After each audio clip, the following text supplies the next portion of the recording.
la ministra del Pueblo, Lenia Batres Guadarrama, aquí a su oficina en la Suprema Corte de Justicia de la Nación, en donde ya la estamos esperando. Déjame saludar desde aquí al abogado Federico Anaya Gallardo. Federico Anaya Gallardo, a quien usted ha visto y escuchado en diferentes ocasiones aquí en Sin Censura con sus análisis, quien también le ha entrado a participar en este proceso que nos llevará el 1 de junio del próximo año a definir a jueces, a magistrados y a ministros. Y lo saludo con mucho respeto, con admiración y con agradecimiento. Federico Anaya Gallardo, ¿cómo estás? Muy buenos días, compañero, y a toda la audiencia. Que te registraste ya, vas por un espacio, un asiento en la Suprema. Sí, me inscribí en dos de los portales que había, y en otro no tuve mucho éxito, pero ya estoy ahí. Vientos, vientos. Es Federico Anaya Gallardo, licenciado en Derecho por la Facultad de Derecho de la UNAM, abogado, defensor de derechos humanos, asesor político, columnista de la Jornada de San Luis Potosí. También usted lo ha visto en diferentes mesas aquí en Sin Censura. Y hay que decirlo, un proceso inédito y exitoso, pese a que en medios de comunicación corporativos le apostaron a que no se registraran los suficientes mexicanos y mexicanas para llevar a buen puerto este proceso, querido Federico. Pues hablan de más de 20,000 registros para estos puestos de jueces, magistrados y ministros. Gran éxito, esa es mi lectura. De hecho, fue un éxito, tomando en consideración los obstáculos que había. Primero, lo que dijiste, es una cosa nueva. Segundo, tenemos que hacernos cargo de la brecha digital. Hay compañeras y compañeros de mi generación, los nacidos en los años 1960, principios de los 70, que todavía no han terminado de hacer el cambio a lo electrónico. Incluso, te lo digo yo en mi experiencia, en la página del Poder Ejecutivo, del Comité de Selección del Poder Ejecutivo, tuve la triste sorpresa de darme cuenta que necesitaba juntar los archivos PDF de las cartas de recomendación y de otras cosas que tenía. Y entonces me tuve que regresar, ver cómo se hacía la unión de esos archivos y luego otra vez cargarlos. Entonces era complicado. Más complicado me resultó el portal del Comité del Poder Judicial, que tenía más obstáculos de entrada. Se veía más seguro todo lo que quieras, pero necesitabas tener ya una clave previa de litigante electrónico con la corte o bien usar tu fiel, que luego la gente no tiene todos sus datos de la fiel del SAT pendiente. Entonces, es una cuestión de brecha electrónica. Yo creo que eso estuvo deteniendo mucho algunos de los registros, más aparte de lo natural que al final de un periodo de inscripción siempre se juntan las personas. Pero creo que fue un éxito. Ahora, habría que discutir más detalles. Eh, por Dime ejemplo, de qué detalles, a qué detalles te refieres. a ver, una cosa importante. En los Estados Unidos, por ejemplo, que ahorita estaban hablando del Centro Pew, acerca de opinión pública. Lo interesante es que en el sistema federal, uno de los lugares a donde el Poder Ejecutivo va a buscar a sus candidatos para proponérselos al Poder Legislativo como jueces federales o como ministros y magistrados, es el área de litigio. Y hay una cultura en la que una parte de los litigantes en Estados Unidos piensan que pueden llegar a ser jueces y entonces hay una vocación para eso. Ese tema no lo hemos discutido en México y probablemente resulte que los operadores jurídicos litigantes en México están muy separados de la carrera judicial. Esa es una cosa que no habíamos discutido hasta ahora. Por eso es importante la reforma. Durante 30 años dejamos que el Consejo de la Judicatura organizara como quisieran el sistema judicial. Y el problema es que no nos dimos cuenta de muchas cosas. Hay un proceso de profesionalización, pero que nunca nos lo explicaron y que se separó, esa es mi hipótesis, de los operadores jurídicos litigantes. Entonces, ahí había un obstáculo que no habíamos visto. ¿Qué tanto la persona que se ha dedicado al litigio toda su vida ha pensado en algún momento saltar y ser juez? En Estados Unidos sabemos que había un camino abierto hace muchas décadas, pero aquí no. Aquí, al contrario, lo que teníamos eran caminos diferenciados desde hace 30 años. Entonces, probablemente ahí teníamos una bronca que no habíamos visto, pero ahora tenemos que discutirla. Totalmente. Y creo que también el mensaje es muy importante, ¿no? Más allá de los 20,000 o 50,000 o los que hayan sido los que se registraron, querido Federico, el mensaje es claro. Sí hay material humano, mexicanos y mexicanas que quieren hacer las cosas, transformar las cosas, si me permites, y el mensaje también es político. El mensaje es profundo para nuestro país con lo que hacen personas como tú al registrarse y bueno, con el voto del pueblo que han buscado que se respete no muchos ministros y ministras, no muchos magistrados y magistradas, y no muchos jueces y juezas, Federico. Sí, ahora, también hay una cosa importante, y por eso es tan relevante la reforma judicial.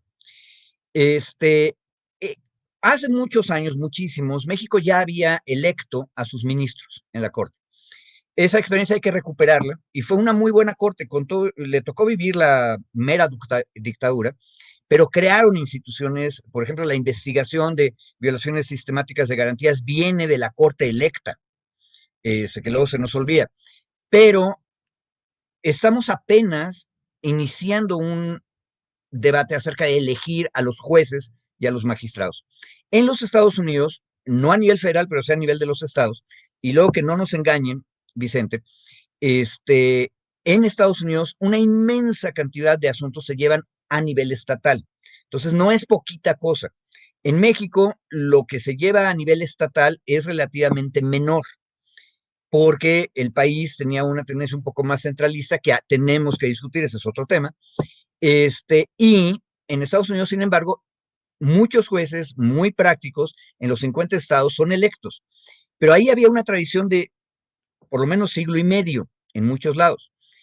Y ahora el problema es quién está dispuesto a ponerse frente a sus conciudadanos y conciudadanas a decir, a ver, yo tengo esta visión del derecho y yo creo que en tal materia deberíamos tener estas ideas. Y ojo, eso se va a poner a prueba no solo en una elección, sino en la siguiente. Es una cosa que ha funcionado bien en muchos de los estados de Estados Unidos. Tiene broncas, que también hay muchos estudios sobre eso, pero vale la pena. Y yo creo que eso también, la novedad, como que restringió un poco a la gente, pero de que hay material, hay material. Y a mí lo que me dio gusto fue ver que al mero final sí se decidieron muchas personas más jóvenes. Eso es una cosa importante, porque si una bronca es que se había diferenciado el camino de la judicatura, de ser juez o jueza, de los litigantes, hoy en día lo que estamos viendo, espero, es el nacimiento de una tradición de participación de abogadas y abogados en este tipo de procesos electorales judiciales. Ahora, eso significa que tenemos que discutir derecho más en público, no dejar que sean los expertos o nada más los consejos de la judicatura, el órgano de administración judicial que se llama ahora, los que debatan las cosas. Y disculpa, Vicente, que sea técnico, pero un tema que hay que discutir, ¿por qué por la vía de amparo todos los asuntos civiles, bueno, mercantiles son federales de por sí, pero los civiles, los de propiedad, terminan en el Poder Judicial Federal? ¿Por qué el amparo tiene que servir para revisar cómo se aplicaron las leyes locales? Eso recarga el Poder Judicial Federal de una manera horrible, lo distrae de la defensa de garantías individuales y sociales y hace menos a los poderes judiciales de los estados. Eh, Como te decía yo, en Estados Unidos optaron por otra cosa, que era no centralizar muchas cosas, y eso ha hecho fuertes e importantes a los poderes judiciales de los estados. Esa es una de las oportunidades que tenemos ahora. Eso es una cosa que los técnicos llaman el amparo casación, el amparo que no revisa garantías, sino que revisa el derecho. Yo llevo años leyendo textos jurídicos, teóricos que dicen el amparo casación es malo, pero nunca lo hemos discutido en serio y sería bueno que empezáramos a hacerlo ahora en público, de manera democrática, porque tiene problemas, también tiene ventajas, pero hay que discutirlo y no dejárselo a los expertos.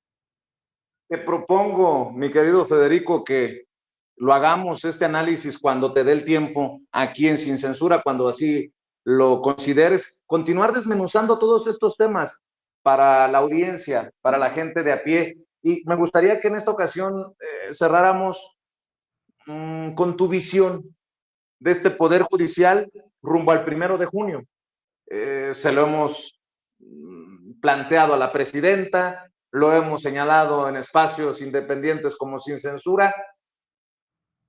¿Qué tiene que hacer el pueblo? ¿Qué tenemos o debemos esperar de estos que no van a participar, contrario a lo que tú estás haciendo, registrarte para participar en el proceso, que ya han juzgado pues a contentillo en muchos casos? Me refiero a algunos ministros y ministras de la Suprema Corte de Justicia de la Nación, a magistrados, a jueces que han beneficiado no solamente a miembros del crimen organizado, sino a los de la mafia de cuello blanco de este país. ¿Qué podemos esperar de este Poder Judicial de aquí al, por lo menos, el 1 de junio del próximo año? ¿Qué visualizas? Tus reflexiones para la audiencia de Sin Censura. Mira, yo creo que lo que tenemos que hacer a todas las candidatas y candidatos, aspirantes y aspirantas que estamos ahorita en el proceso, lo que hay que exigir es que le expliquen a la ciudadanía con detalle las cosas más técnicas. La elección democrática del Poder Judicial a todos los niveles es una oportunidad para que la gente se apropie de los conceptos jurídicos. Esta cosa rara que te dije, el amparo casación, hay que explicar qué es y la ciudadanía tiene que exigirnos a los operadores jurídicos, como se llaman, o nos llaman, que les digamos, a ver, esa palabreja rara jurídica que usé, ¿qué significa en tu vida diaria? Porque tienen impacto en la vida diaria. Y ese es el trabajo que hay que hacer de aquí al 1 de junio. Una vez que la ciudadanía se haya empezado a meter en esa discusión, van a hacer muchas más preguntas. Van a preguntarnos, oiga, ¿y por qué la Suprema Corte, que tiene que defender las garantías de todas y todos, y no nada más las individuales, sino las sociales, por qué no se mete a otros temas? ¿Por qué nada más discute los impuestos? Y entonces le van a contestar gentes de la vieja escuela, como Pardo Rebolledo, el ministro actual, que el problema es que no nos traen casos. Entonces la siguiente pregunta es, ¿y ustedes por qué no van a buscar casos de injusticia social? Porque hay supremas cortes en otras partes del mundo que sí lo hacen, pero eso no nos lo han contado. El debate de lo jurídico es una cosa importante y popular, es complicada, porque los abogados y abogadas hablamos un idioma raro y complicado, pero la ciudadanía nos tiene que exigir simplificarlo, explicarlo, para que todo el mundo se apropie. Yo creo que ese es el gran trabajo que tenemos de aquí al 1 de junio. Pues mi querido Federico, si te parece, hablamos de estos temas, te estaremos molestando. Y yo quería desde aquí decirte qué bueno que te registraste, qué bueno que hay personas que conocemos y que de alguna manera son parte de esto que hacemos también desde nuestra independencia. Sé que formas parte más regular de otros espacios y qué bueno que se abren los espacios para expertos, analistas como tú, y vemos con beneplácito que estás pues ya registrado y estaremos al pendiente de esta aspiración legítima y que así lo ha solicitado el pueblo, y si así lo decide, pues ya estaremos platicando con el señor ministro en algún momento. Mi querido Federico, ¿con qué te despides? Esperemos. Por cierto, Me despido agradeciéndote la invitación y invitando a todas las personas que nos están escuchando, participen, pregunten y no dejen que hablemos en otro idioma. El derecho se puede decir en español, en castellano y en las lenguas de México de manera sencilla. Me gusta, me gusta. Federico, tus redes sociales. Arroba Anaya Federico para Twitter y Federico Anaya Gallardo en Facebook. Muy bien, pues Federico, te mando un abrazote y estas puertas siempre están abiertas aquí en Sin Censura. Cuídese, don Vicente, muchísimas gracias por la invitación. Saludos Gracias a al todos. abogado. Bye. Y bueno,